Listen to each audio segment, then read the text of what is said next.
Welcome. In this video, we will discuss about China's attempt to build a major dam on Brahmaputra River. So in this video, we will discuss why this has raised alarm in the India and even Bangladesh and what could be the repercussion. And you need to understand the overall geopolitical scenario right now. So China has been claiming territory, has become more assertive along the eastern Ladakh side where the PLA and Indian Army is already at a loggerhead, and now its attempt to build a major dam on Brahmaputra River could mean not very well for the India or even the Bangladesh. Both of them are the lower riparian state. So in this video, we will discuss the present context. We will discuss about the worries which India should have, or is it really necessary.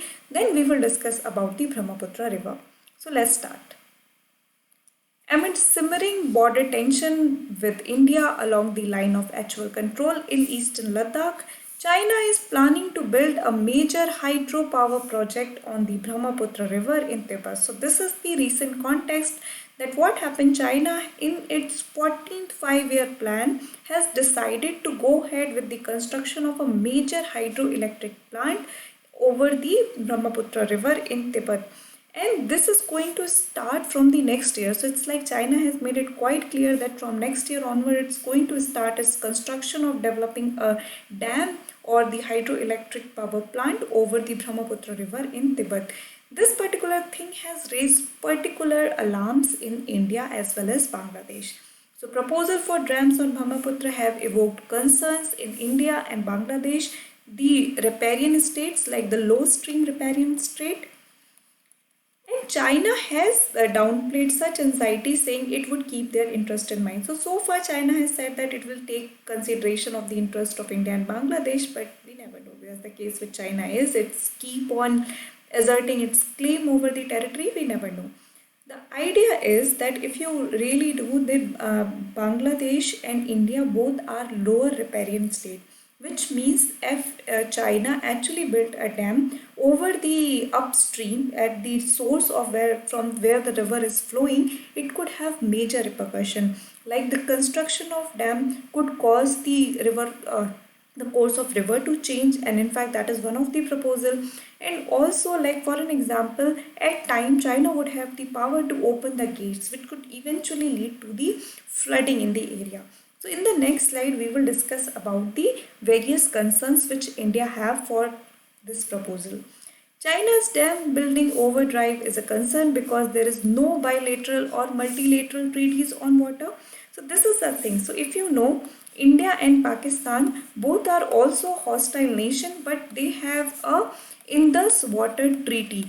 In fact, it is considered as one of the most successful water treaty across the world among the hostile nation.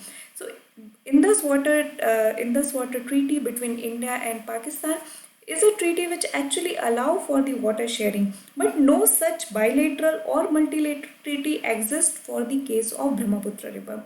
So this is your cue now. Go back and try to understand or try to note down the feature for the Indus Water Treaty Agreement between India and Pakistan. Which rivers are in India, or over which river India has the maximum control, and which rivers are given to the Pakistan under the agreement. Also try to see who was the broker or the mediator for the agreement. So this is something you could study. This is again an important topic for the IR between India and Pakistan. Now look at the contrast that for the sharing of water of Brahmaputra, there is no bilateral treaty between India or China, or no multilateral treaty with including Bangladesh as well. So this is one of the major concerns. So we don't have any framework to go for. China believes dam building on Brahmaputra helps it assert claim over Arunachal Pradesh. So we also know that China, the Tawang, which is located in Arunachal Pradesh, it used to call it as the South Tibet, and it always says that it is part of the China only. And in that regard, it says that like kind of construction of dam could be considered as China trying to assert its claim over the Arunachal Pradesh.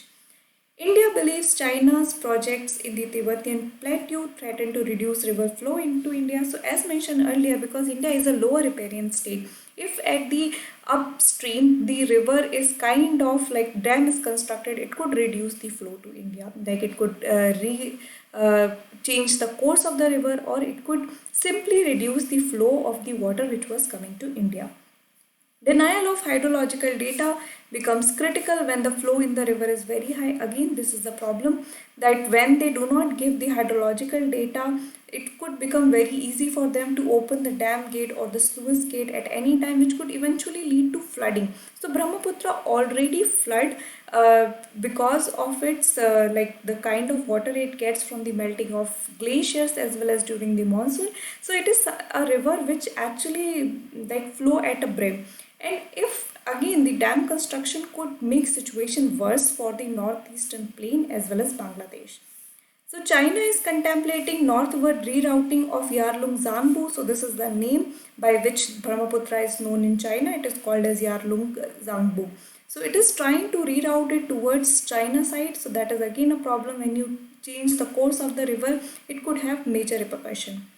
Diversion of Brahmaputra is an idea China does not discuss in public because it implies devastating India's northeastern plains and Bangladesh, either with flood or with reduced water flow. So either of the cases are not very ideal, neither for India nor for Bangladesh, and China does know that, so it does not talk about all its plans too much in public, and it remain more quiet and start with construction and all. So this is the strategy that China had adopted, that it will not publicly discuss all these construction, but it actually is quite worrisome for India as well as Bangladesh. Now let's quickly understand about the Brahmaputra River. So in your GS paper 1, there is a topic of geographical feature of India in which you study the river system. Brahmaputra is one of the major river of India. So in that regard, it is important that you know the basic characteristics of Brahmaputra River. So it originates under the name of Siang or Dihang. So this is the name it is called when it is originated from the Chemayudung glacier of the Kailash range near Mansarovar Lake. So this is the place of its origin. It originates in near the place of Mansarovar Lake. It enters India west of Sadia town in Arunachal Pradesh. So it enters India, in fact, along the Namcha Barwa, which is located over here. It also bent towards the India. So this is how the movement happens, and it enters India in the Arunachal Pradesh. What are its major tributaries? Dehang, Lohit, Siang, Buri, Dehang, Teesta, Dhanashri, Manas. Manas is also a tributary of Brahmaputra. Just remember, Barak, which is again a major river in northeastern India, is not a tributary of Brahmaputra. Then what are the features or what are the major characteristics of Brahmaputra River? So it is flooded twice annually. Once it is flooded because of the melting of glaciers of Himalaya, and then again due to monsoon. So at twice a year it is anyway flooding. Think about a scenario when the China has a control over the flow of the river. It could really bode very worse for the people who are living over there. The frequency of these floods have increased and are devastating due to the climate change and its impact on high and low flows. So as compared to any other kind of extreme weather phenomena, climate change has also increase the frequency of flood which happened due to the overflowing of Brahmaputra. So this is again one of the things that right now Brahmaputra faces very frequent flood. You might have heard of in Northeast India.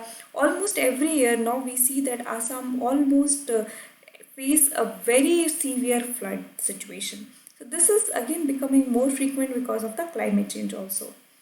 These pose a concern for the population and food security in the lower riparian state of India and Bangladesh. So try to understand from this perspective. Said a couple of years back when the Kerala had the flooding, it for 2 consecutive years it had the flooding, and it was actually said that the immediate flooding was triggered by because of opening of dam gates. So you can understand that when the China will have the key to open the dam's gate, it could actually mean very difficult for the people of the northeastern India as well as the Bangladesh also. Both of these countries are actually low riparian states. The river in itself is dynamic as frequent landslide and geological activity force it to change course very often. So we need to understand that again, unlike the other rivers of peninsular India which are quite stable, Brahmaputra is not very stable in its course because of the underlying tectonic activity associated with the Himalayas. So because of it, Brahmaputra again itself is a dynamic river and it's keep on changing course, making it difficult for the riparian states throughout. So these are the basic characteristics or things that you need to know about the Brahmaputra river. Now let's just quickly look into the map also. So this is the place where it is originating, which is Tibet. Then it over there it is called as Yarlung Sangpo, which is again another name of the Brahmaputra. Then it enters India, and in India, if you see the Manas, Teesta, we have also already discussed Dhanashri, Lohit. These are the major tributaries of India. And if you see over here, it also goes through the Bangladesh. So in fact, Sundarban is the delta of Ganga Brahmaputra. So Ganga Brahmaputra river system is the one which makes the Sundarbans delta. So this is something, these are the few geographical things you need to know from the perspective of geography. So I hope you have understood this video. If you have any doubt, feel free to drop a comment. Thank you.